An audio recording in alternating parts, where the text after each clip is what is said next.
Well, there's two things. On the story itself, I think it's going to be quite popular, this bill, actually. And I think from a political analysis point of view, the government does have a mandate to do it. A lot of folks don't like it, but it's both in line with Brexit and it's also in line with the government's desire to make the criminal justice system more victim-friendly. Where I probably don't agree so much is the idea that the judiciary are essentially a bit of a bunch of lefties, which I think might be the point that was being made. I think the evidence seems to indicate they are, but that's just my opinion. Yeah, I mean, that's one for further debate down the pub. But I think successive governments are under pressure.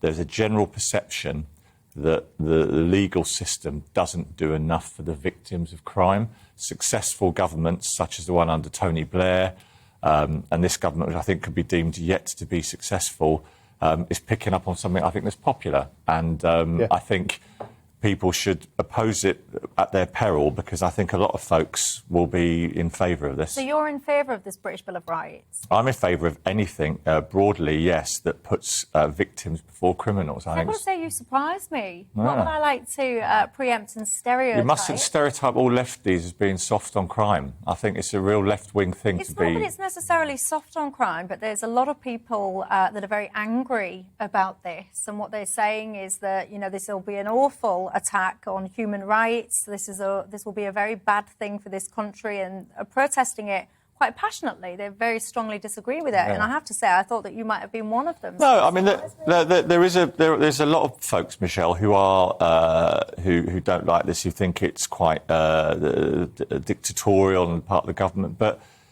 I have an instinct that. You know, I was in Wakefield last week and campaigned a lot around the country for the Labour Party. I have an instinct that people want to consistently feel, whatever their background, socio-economic, race background, that the country is more on the side of victims of crime than criminals. So that's why this sort of stuff's popular.